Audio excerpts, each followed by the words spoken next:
Culture Uncut. This is Culture Uncut. This is Culture Uncut. I am your host, Jason Spears, and Colt fans, we've got a lot to talk about.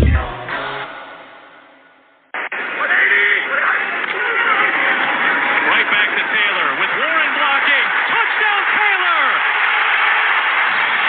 An appropriate finish in Berlin, Germany. It's Taylor's game, and the Colts win in overtime. 32 carries, 244 yards, an average of 7.6 per carry, 3 touchdowns, including the game winner that you just heard. Courtesy of the NFL Network, the Indianapolis Colts come back and win in overtime, 31-25. Jonathan Taylor, what a game. If there was any question who the best running back in the NFL is, that question was answered resoundingly today, as again, he carried the ball 32 times for 244 yards. Colts run for over 300 yards today. Big time comeback win. Lots to clean up, but I'll take an ugly win over a pretty loss any day of the week. Colts now 8-2 headed into the bye week, and I'll tell you what, showed a lot of testicular fortitude coming back in this game. A lot did not go right for them. There was some, really spotty line play. Blitz pickup was bad. Missed an extra point and a field goal. Left points out on the field, going forward on fourth down a bunch of times when we could have kicked field goals. But at the end of the day, none of it matters. What matters is the result. And it's much better to clean up a mess after a win than it is after a loss, especially headed into a bye. The Colts head into the bye with a good feeling, again, as they come back and beat the Falcons 31-25. I thought the difference going down the stretch of this game was the Colts made winning plays.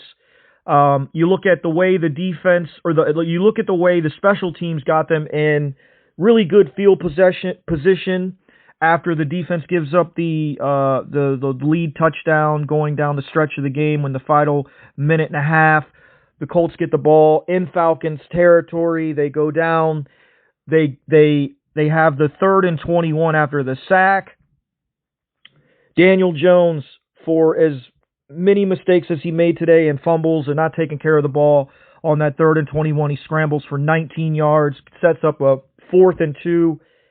We throw it out to Tyler Warren, who catches it. It was by the skin of his teeth, gets the first down. Colts go down the field, kick the field goal to tie the game and go to overtime. Then the defense steps up again after they stepped up at the end of the regulation, the last, 30 seconds or so, and not allow them to get any drive going. They step up in overtime to force the punt. After a horrible Mekhi Blackman penalty, by the way, it was obviously pass interference, but on the offense, he initiated the contact. I thought that was a terrible call.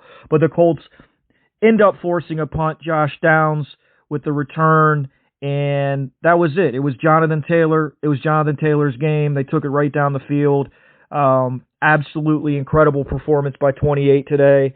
He should be in the MVP conversation. He is definitely the most valuable player on this team. This team just found a way, man. They just needed to find a way to win this game, and they did that.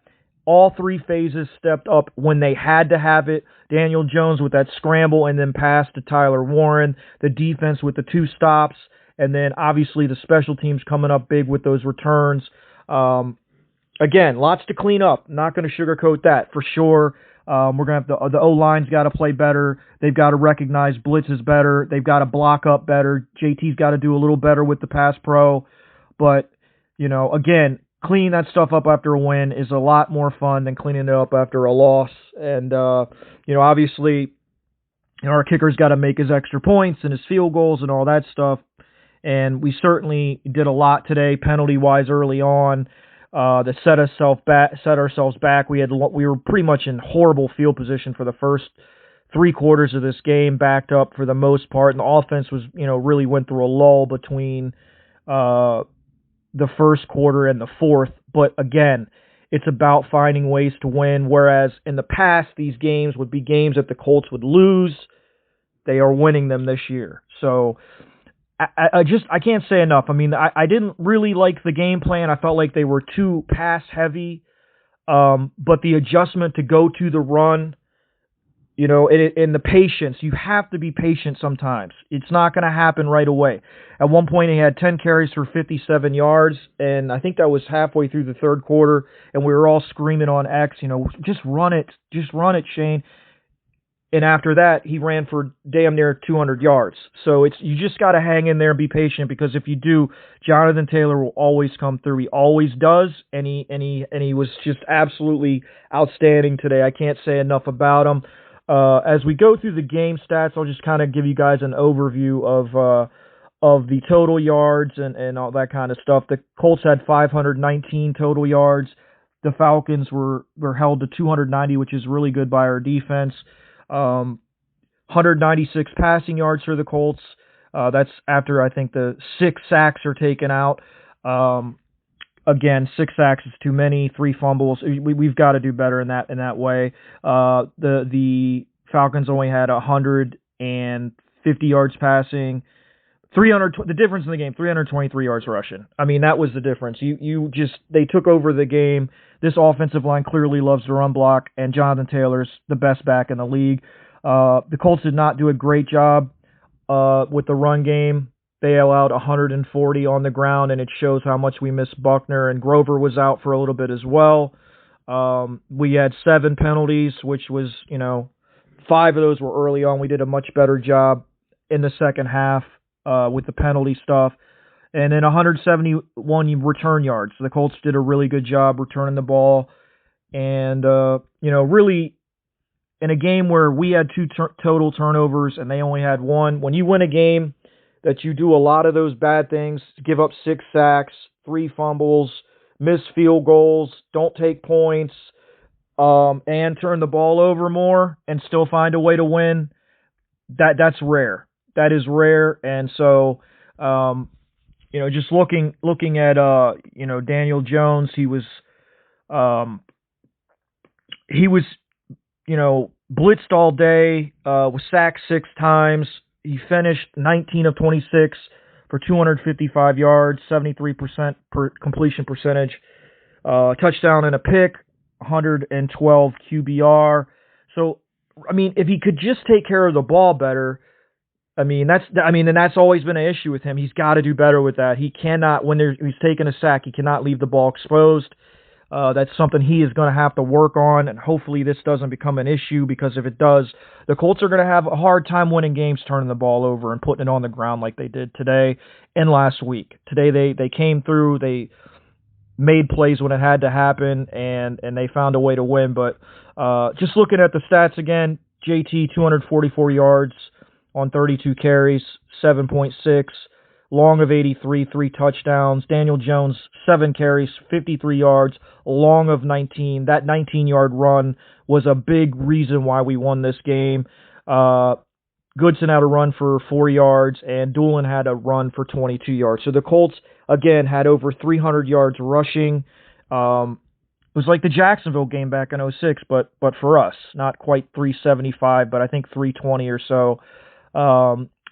And just looking at the receptions, Tyler Warren was big in this game, led the team in receiving yards and receptions, 8 catches for 99 yards, long of 24. Alec Pierce had 4 catches for 84 yards and a touchdown. So a big-time game from a couple of those guys. And then looking at the defense, Cam Bynum had that sack, forced fumble at the beginning of the game. That was a great call by Lou.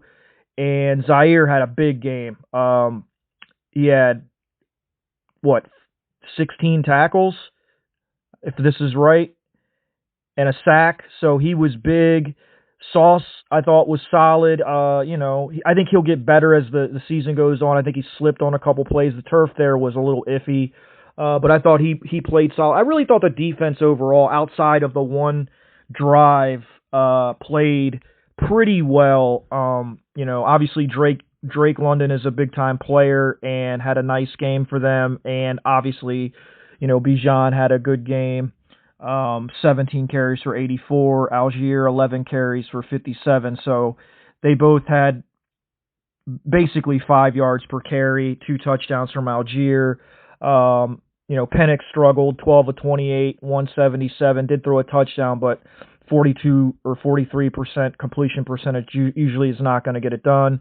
Again, like I said, Drake London, big game, 6 catches, 104 yards, and a touchdown. Colts are going to have to do a better job going forward, and I think they will have taken away the opposite team's best receiver, and I think once you get Sauce kind of integrated to the defense, and he'll have 2 weeks now before the Chiefs game to do that, along with getting Mooney Ward back, I think will make a huge difference going forward.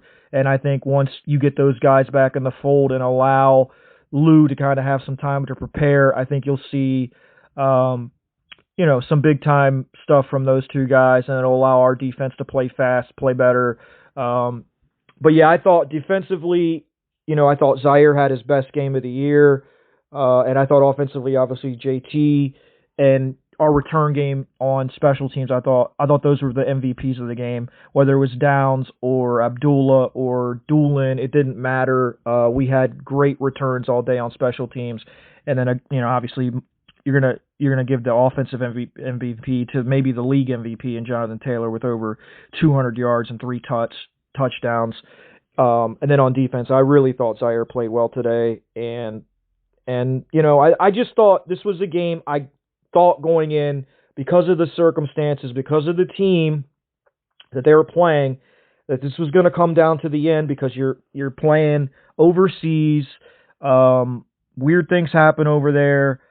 The Falcons, you can say what you want about them, but they play to the level of their competition. They essentially played at New England last week, who's the second best team in the AFC right now.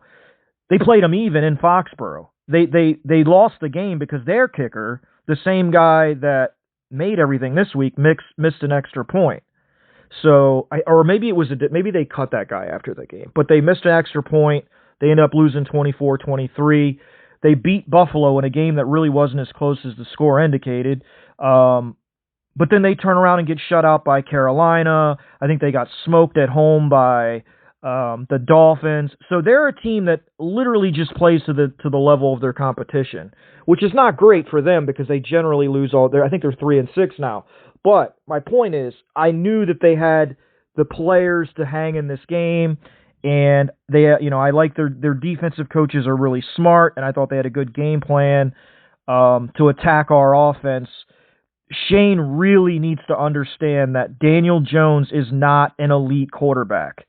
He is a guy that he plays his best when the pressure is not on him, where you are allowing our best players, i.e. Jonathan Taylor, Alec Pierce, Tyler Warren, Mike Pittman, Josh Downs, those guys, put the ball in their hands and just manage the game. Like when you're trying to throw the ball 40 times, because there was a couple of series where we were just throwing every down, and I did not understand it because they were blitzing us from everywhere. We couldn't figure out where it was coming from. When we didn't get the blocks made.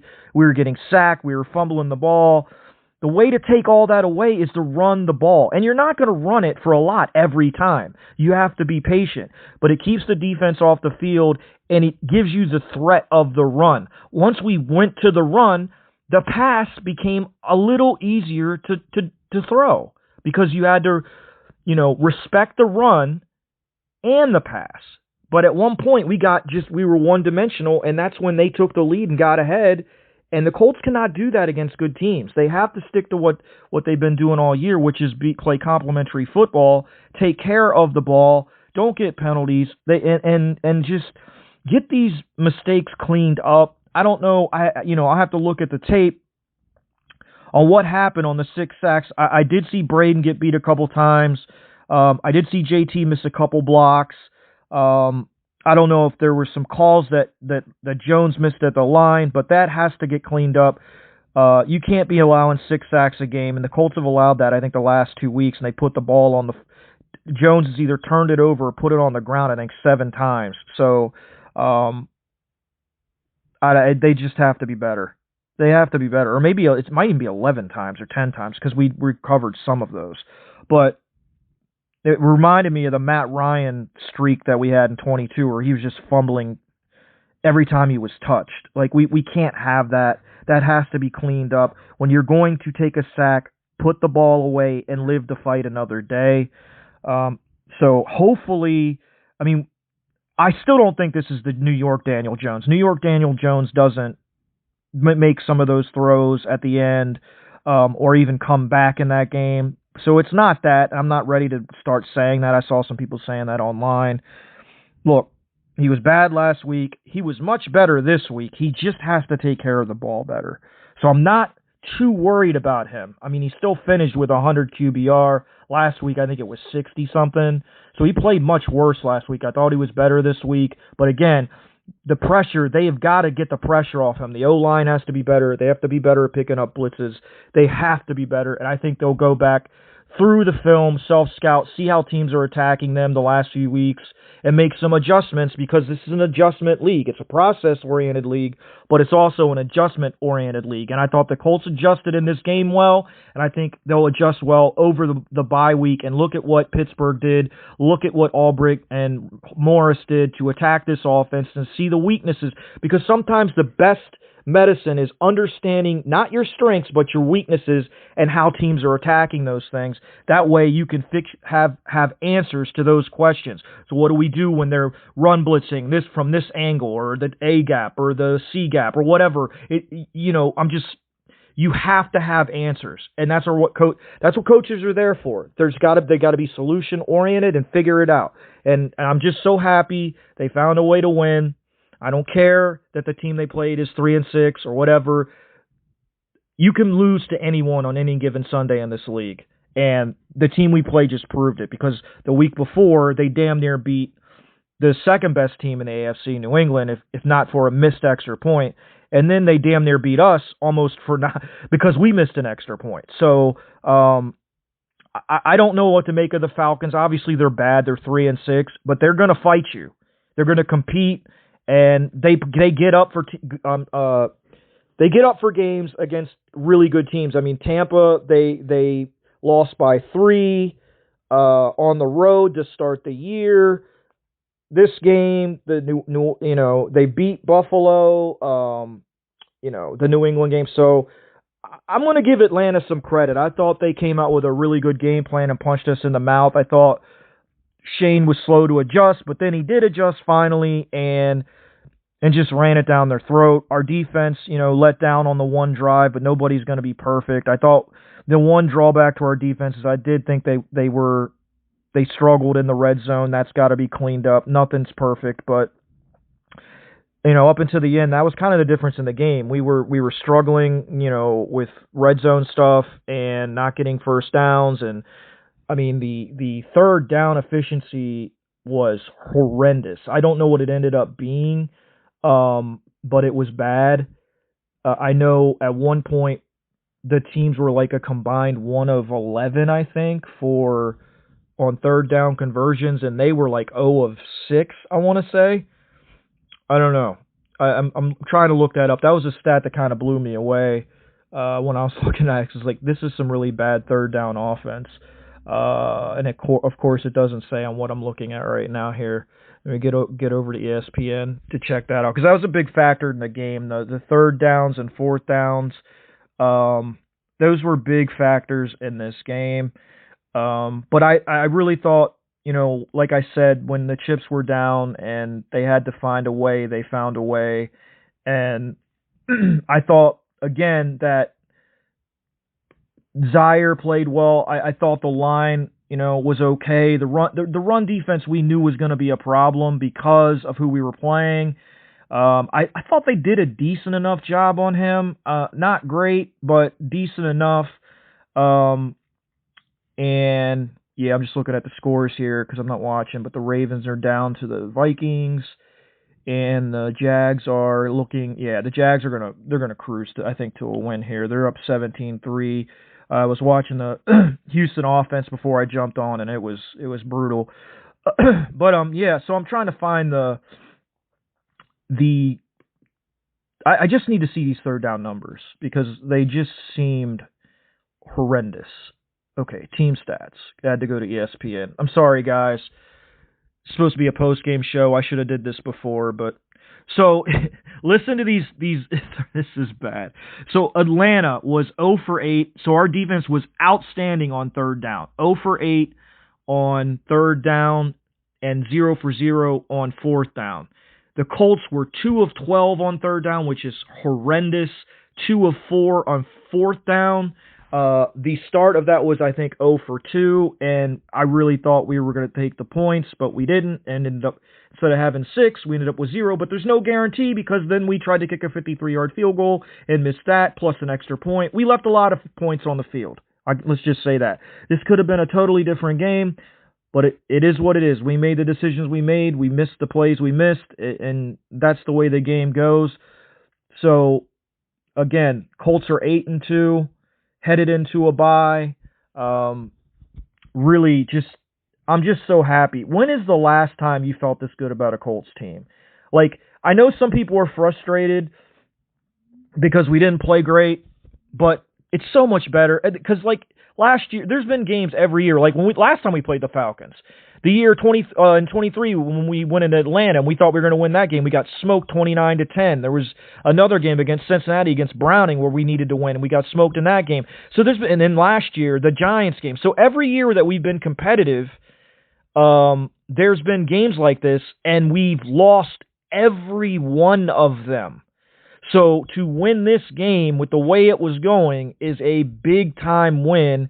And again, 8-2, headed to the bye week. Hopefully get some guys back. Mooney, Ward, maybe Jalen, Carlisle.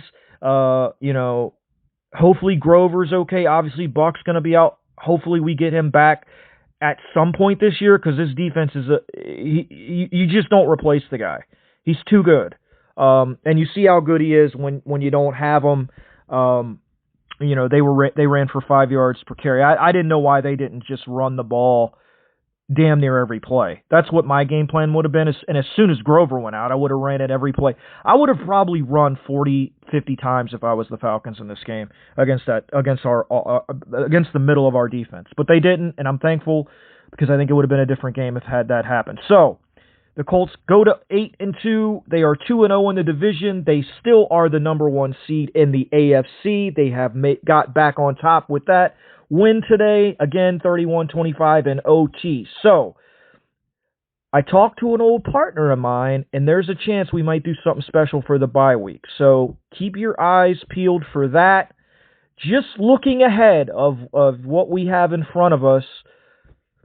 So we have the bye week. Then we head to Arrowhead on November 23rd at 1 p.m. Maybe that game gets flexed to the night time. That would be pretty cool since we really only have one late game this year, or primetime game. So we're at the Chiefs. That'll be a good game, good measuring stick for our secondary. Then we're home against the Texans, our first home game in a month, because this counts as a home game today, but it really wasn't one. And then we go to hell, a.k.a. Jacksonville, the place we haven't won since 2014. That is a game I want bad, only because I'm so sick of losing there. It has to end. I thought Pittsburgh maybe would end. No, didn't end. The losing on opening day ended. The losing to the Chargers on the road ended. Now the losing to the Jaguars on the road needs to end. So that's our game after the Texans. That's 12-7. Those two divisional games are huge. The four biggest games left in our season are all divisional games. So Chiefs at Chiefs, Texans at home, at Jags, and then at Seahawks, which they're playing as good as anybody in the game. Their receivers are great. Their defense is great. That'll be a test on the road. That'll be December 14th, a 4:25 game on CBS. And then we get 8 days off. I think that's the week maybe we get to play the 49ers at 8:15 ESPN on December 22nd, Monday night. Hopefully we get Buck back for that game. for the last three, because our last two games are Jags at home, gotta have it.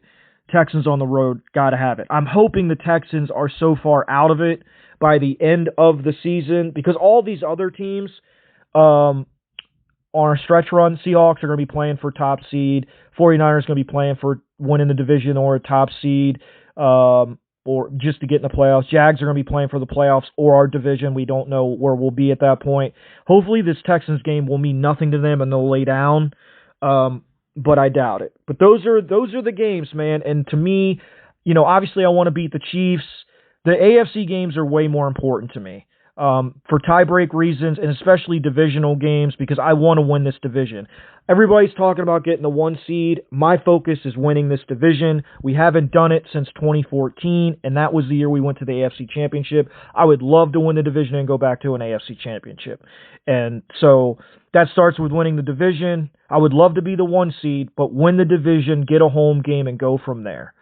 So I don't know, guys. How are you feeling headed into the bye week? 8-2. What were your expectations going into the year versus where they are now and how you feel now? Leave it in the comments. I'd love to know how you feel, how you felt to start the season versus how you feel now. Because I'll tell you right now, I thought this was going to be a 6-win team. I thought we were going to get New York Daniel Jones, because remember when we came out before the season, it was made that it was a close race between those two, and I didn't see anything exceptional from Daniel Jones when he played in preseason. So we really didn't know how this guy was going to play. So I was like, we're going to win 6 games. Look at the schedule. Like, the back end of this schedule was going to be a beast, and so I thought 6, maybe 7 wins, the typical Colt year, or I thought the ceiling was like 8, 9 wins. If he played decent, but I never thought this. I never thought we'd be sitting at 8-2. So I am happy. I am ecstatic. I think, being in this position is something I never imagined. Are there things that have to get better? Of course, on both. There's a lot to clean up. Every team has that. But having that to clean up on a bye week, 8-2, is much better than having to clean it up 7-3 coming off a bad loss, and a long flight home from Berlin. So a win is a win in this league. They're not going to look back at the record at the end of the year and be like, yeah, but that game against Atlanta, they almost lost that game. Nope, it's just a win. Goes in the win column. Instead of, it will be win number 8. You can count that as win number 8.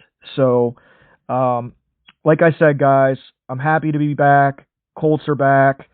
It's fun winning. It's fun. It's even fun talking about a game when they don't play well, but yet find a way to win.